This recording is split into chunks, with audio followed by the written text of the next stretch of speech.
നമസ്കാരം. അർദ്ധരാത്രിയിൽ വാഷിയിലെ രഹേജ റെസിഡൻസിയിലുണ്ടായ തീപിടുത്തത്തിൽ കത്തി നശിച്ച ഫ്ളാറ്റുകളിലെ കാഴ്ചകൾ കണ്ടാൽ ഉള്ളുലഞ്ഞു പോകും.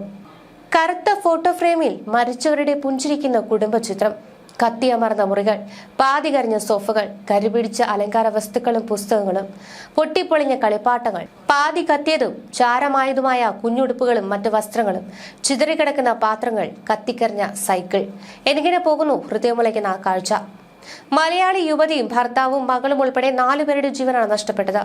ആളുകളെ രക്ഷപ്പെടുത്താനായി ചില മുറികളിലെ ചുമരുകൾ പൂർണ്ണമായും ഇടിച്ചു പൊളിച്ചിട്ടുണ്ട്. തീ കെടുത്താനായി ഒഴിച്ച വെള്ളം പല മുറികളിലും തളം കെട്ടി നിൽക്കുകയാണ്. വാഷി റെയിൽവേ സ്റ്റേഷനിൽ നിന്ന് 3 കിലോമീറ്റർ അകലെ സെക്ടർ 14ലാണ് രഹേജ.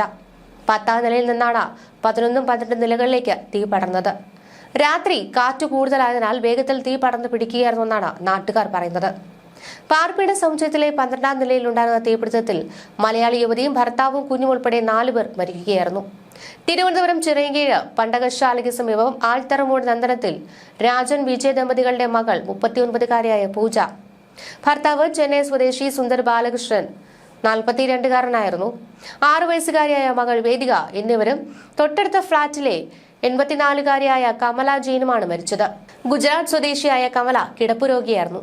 നവി മുംബൈയിലെ വാഷിയിൽ രഹേജ അപ്പാർട്ട്മെന്റ് ബി വിങ്ങിലെ 10ാം നിലയിൽ നിന്ന് 11, 12 നിലകളിലേക്കാണ് ചൊവ്വാഴ്ച പുലർച്ചെ തീ ആളിപ്പടർന്നത്.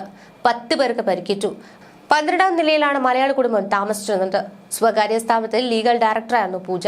ഭർത്താവ് സുന്ദർ സപ്ലൈ ചെയിൻ ഡയറക്ടറായി ജോലി ചെയ്യുകയായിരുന്നു. പൂജയുടെ അച്ഛനും അമ്മയും മുംബൈയിൽ തന്നെ മറ്റൊരു ഫ്ളാറ്റിലാണ് താമസിക്കുന്നത്. സഹോദരൻ ജീവനും മുംബൈയിലാണ്. ഒട്ടേറെ മലയാളി കുടുംബങ്ങൾ താമസിക്കുന്ന വാഷിയിലെ ആഡംബര താമസ സമുച്ചയങ്ങളിലൊന്നാണ് രഹേജ റെസിഡൻസി.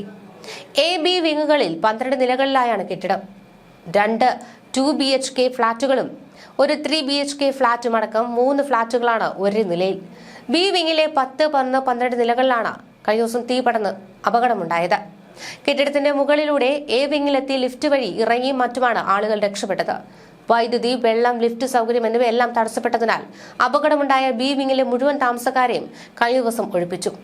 സുഹൃത്തുക്കളുടെയും മറ്റും വീടുകളിലേക്കാണ് അത്യാവശ്യ സാധനങ്ങളും എടുത്ത് താൽക്കാലികമായി മാറിയത്. ദീപാവലി ആഘോഷങ്ങളുടെ ഭാഗമായി രാത്രി 10:30 വരെ സഹോദരിയും ഭർത്താവും കുഞ്ഞും ഞങ്ങൾക്കൊപ്പം ഉണ്ടായിരുന്നു. അതിനുശേഷമാണ് അവർ തിരിച്ചുപോയത്. ഇവിടെ നിന്ന് 1 കിലോമീറ്ററിൽ താഴെയായാണ് അവരുടെ ഫ്ളാറ്റിലേക്കുള്ള ദൂരം. ചൊവ്വാഴ്ച പുലർച്ചെ 1:55-നാണ് അപകട വിവരം അറിഞ്ഞത്. ഉടൻ അവിടെ എത്തി എല്ലാവരെയും രക്ഷപ്പെടുത്തിയെന്നും മുകളിൽ ആരുമില്ലെന്നും ഉദ്യോഗസ്ഥൻ പറഞ്ഞു. എന്നാൽ സഹോദരിയെയോ അളിയനെയോ അവിടെ കണ്ടില്ല. തുടർന്ന് ഏറ്റവും മുകളിലത്തെ നിലയിലുള്ള ഫ്ളാറ്റിനു മുന്നിൽ എത്തിയെങ്കിലും പൂട്ടിയ നിലയിലായിരുന്നു.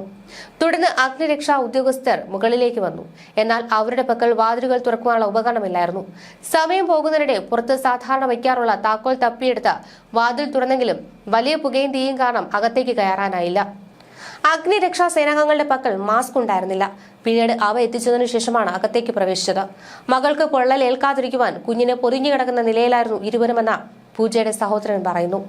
തൊട്ടടുത്ത ഫ്ളാറ്റിലെ ഒരു കുഞ്ഞ് ഉൾപ്പെടെ 4 പേർ തീപിടുത്തത്തിൽ മരിച്ചതിന്റെ ഞെട്ടലിലാണ് ഞങ്ങൾ. അപകടമുണ്ടായപ്പോൾ അയൽവാസികളായ പ്രായമായ സ്ത്രീകളെ രക്ഷിക്കുവാനുള്ള ശ്രമത്തിനിടെ സ്വന്തം വീടിനെ താക്കോലെടുക്കാൻ വരെ ഞാൻ മറന്നു. ഇത്തരം അവസ്ഥയിൽ എങ്ങനെയാണ് രക്ഷപ്പെടേണ്ടത്, എന്തെല്ലാം വസ്തുക്കളാണ് കയ്യിൽ കരുതേണ്ടത് എന്നതിനെക്കുറിച്ച് ജനങ്ങൾക്ക് ബോധവൽക്കരണം നൽകേണ്ടത് അനിവാര്യമാണെന്ന് മനസ്സിലായി. പല വിദേശ രാജ്യങ്ങളിലും അത് കാര്യക്ഷമമായി നടപ്പാക്കുന്നുണ്ട്. ഇന്ത്യയിൽ പ്രത്യേകിച്ച് വലിയ താമസ സമുച്ചയങ്ങളിൽ നിർബന്ധമായും പരിശീലനം നൽകണം. മറ്റൊരു സങ്കടകരമായ കാര്യം പറയാതിരിക്കാനാകില്ല. അപകട വിവരം അറിഞ്ഞ് പുറപ്പെട്ട അഗ്നിരക്ഷാസേനയുടെ വാഹനം ഏറെ ബുദ്ധിമുട്ടിയാണ് ഇവിടേക്ക് എത്തിയത്. പാർക്കിംഗ് നിരോധിച്ചിട്ടുണ്ടെങ്കിലും ഇവിടേക്ക് റോഡിന്റെ ഇരുവശങ്ങളിലും വാഹനങ്ങൾ നിർത്തിയിട്ടത് കാരണമാണ് അങ്ങനെ സംഭവിച്ചത്. നമ്മൾ ശ്രദ്ധിക്കാതെ പോകുന്ന ചെറിയ പ്രശ്നങ്ങളാണ് പലപ്പോഴും അപകടങ്ങളെ വലുതാക്കുന്നതെന്ന് താമസക്കാരിയായ മലയാളി സ്ത്രീ പറയുന്നു. 40 ഉദ്യോഗസ്ഥർ അഗ്നിരക്ഷാസേനയുടെ 8 വാഹനങ്ങൾ ഉപയോഗിച്ച് 4 മണിക്കൂറോളം നടത്തിയ ശ്രമത്തിനൊടുവിലാണ് രഹേജ റെസിഡൻസിയിൽ തീയണച്ചത്. അപകട വിവരം അറിഞ്ഞയുടൻ അഗ്നിരക്ഷാസേനയും ആംബുലൻസും ഇവിടേക്ക് പുറപ്പെട്ടുവെങ്കിലും റോഡിന്റെ ഇരുവശത്തും പാർക്ക് ചെയ്തിരുന്ന വാഹനങ്ങൾ തടസ്സമായത് ദുരന്തത്തിന്റെ വ്യാപ്തി കൂട്ടി. ആംബുലൻസ് എത്താൻ വൈകിയതായും ആരോപണമുണ്ട്. പരിക്കേറ്റ് ആശുപത്രിയിൽ പ്രവേശിപ്പിക്കപ്പെട്ട 10 പേരിൽ 7 പേരും വൈകിട്ടോടെ ആശുപത്രി വിട്ടു. മറ്റു 3 പേർ ചികിത്സയിൽ തുടരുന്നുണ്ടെങ്കിലും നില തൃപ്തികരമാണ്. ചുമയും ശ്വാസമുട്ടലും കാരണമാണ് ഇവരെ ആശുപത്രിയിൽ പ്രവേശിപ്പിച്ചതെന്ന് നവി മുംബൈ ദുരന്ത നിവാരണ സമിതി മേധാവി സച്ചിൻ കദം പറഞ്ഞു. നവി മുംബൈയിലെ വാഷിയിൽ രഹേജ അപ്പാർട്ട്മെന്റ് ബി വിങ്ങിലെ 10ാം നിലയിൽ നിന്ന് 11, 12 നിലകളിലേക്ക് ചൊവ്വാഴ്ച പുലർച്ചെയാണ് തീ ആളിപ്പടർന്നത്. അപകട കാരണം വ്യക്തമായിട്ടില്ലെന്നും അന്വേഷണം തുടരുകയാണെന്നുമാണ് പോലീസ് പറഞ്ഞത്. എന്നാൽ ദീപാവലി ദിവസത്തിലുണ്ടായ തീപിടുത്തത്തിന് കാരണം പടക്കമെന്ന് സ്ഥിരീകരിക്കാത്ത റിപ്പോർട്ടുകളും പുറത്തുവരുന്നുണ്ട്.